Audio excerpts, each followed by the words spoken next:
Part 2 of the Clan of Titans versus the Mariners. In Part 1, the generals faced the giants, which I said they would win with only the weakest sustaining major damage. But, like in Episode G, now comes the Titans. First, Ebony Hyperion. Some things to know about Hyperion and the Titans, even the King of Titans, is they are lesser than they were during the first Titan monarchy. Their power was sealed by Zeus.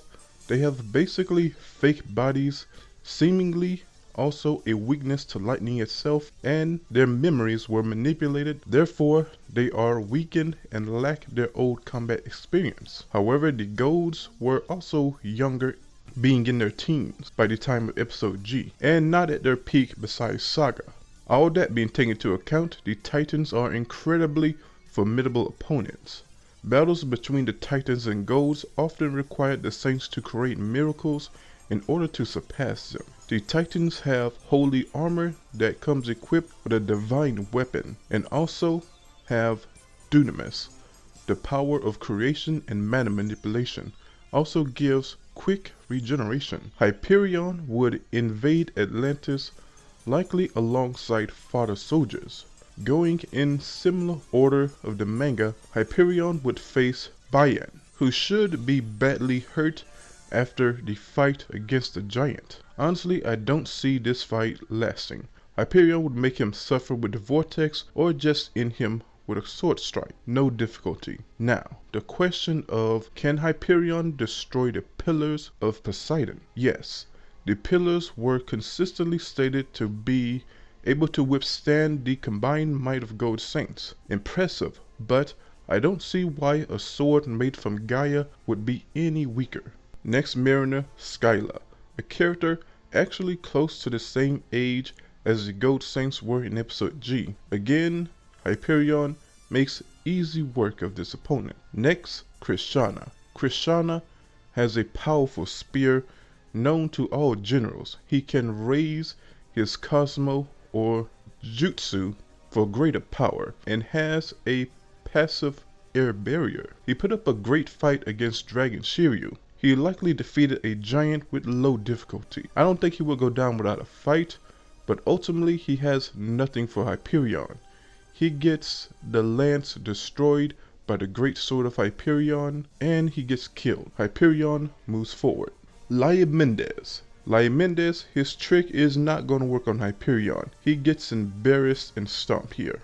Next, Isaac of Kraken, former student of Camus, and as we all know by now, he nullified a held back or casual Galaxian explosion. We should all know how powerful that move is by now. It nearly destroyed Kronos' Cosmo form in battle. Granted, it was at close range, risking even Saga's life, and that Kronos had no armor or true physical form, just a form manifested from his Cosmos, so very difficult to scale, but still worth noting. The giants would be nothing to him, honestly. Hyperion will have a fight on his hands, but in my opinion, not a very difficult one. Hyperion pushed Iolia to his limits in Episode G, and even killed his cloth. Iolia matched Shaka for a period of time, and he also tanked Galaxian Explosion that was more powerful than any Galaxian Explosion seen before. So in the end, Hyperion wins with minimal difficulty. Next is Siren Sorrento. It's possible that his Cosmos reduction technique works on Hyperion, giving him a huge advantage, but for a very short period of time. As a god, Hyperion has Ichor and Dunamis, so either he recovers very quickly or he's immune to the effects of that technique. Still, this would be Hyperion's toughest fight so far. Another thing, with the rest of the Mariners down, I don't see why Kanan would not join in the battle. So with that, it's a battle of two, Siren and Sea Dragon Kanan versus Hyperion. Kanan is near equal to Gemini Saga, and Siren should not be far from Kanan's power. With those two, I lean toward Hyperion losing, While his armor is great and he has a weapon that should be compared to Golden's weapons, I see the battle being too much of a mix of power and hacks, so he likely retreats in the end. So Kanan and Siren win mid to high difficulty. Then the next Titan comes into play. Dimension Iapetus. With his dimensional manipulation, he causes chaos on the water. But again, Kanan and Siren are ready to battle. But to even the odds, Iapetus summons a 100-hander to face Siren. Already being weakened from the last battle, he eventually falls. Iapetus eventually overwhelms Kanan.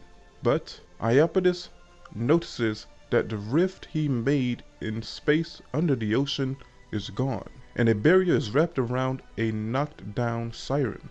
He looks up and sees Julian Solos, Poseidon. He has entered the battlefield. The 100-hander attacks, but his attacks are reflected, and he is forced away by a blast from Poseidon's trident. Dimension Iapetus Cosmos is rising, and he attacks Poseidon. Most of his attacks are reflected until finally he hits Poseidon. In this, Poseidon grows angry and his cosmos starts to rise rapidly. It is then that Iapetus is hit by Galaxian explosion. Though some of the attack was taken into a rift in space that Iapetus created to defend himself, but was still hit. Iapetus is then ordered to retreat. He retreats, saying that he can't wait to face Poseidon at full power. Kanan attempts to stop Iapetus, but he leaves through a rift in space. Poseidon then heals Kanan and Siren and tells them where the door is in the ocean where they are sending their army. They find the door to Tartarus and the Titan's base. Kanan suggests to Poseidon for him to use GodClothShango to create a rift in time-space around the door to prevent them from entering. Poseidon declines, stating the longer we wait, the more powerful the enemy grows. As Poseidon was going to force the door open, it suddenly opens by itself. Knowing it's pointless to wonder if it's a trap, they march forward to destroy the clan of Titans.